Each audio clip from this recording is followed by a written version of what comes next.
Hello guys! In today's video, I'll be showing you how you can use Jawan CapCut template. So without further ado, let's get into it.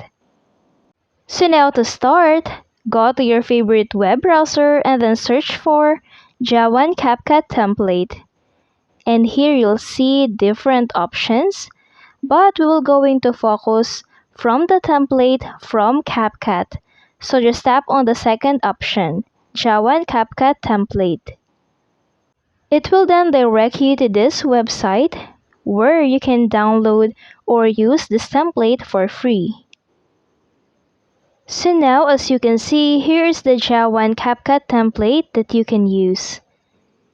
For me, I'm gonna use this first option.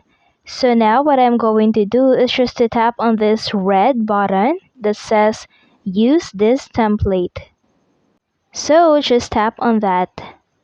It will then open to this CapCut app where you can tap on use template. After that, you'll just need to select videos or pictures that you want to use. Then just tap on next. You'll just need to wait to load your video.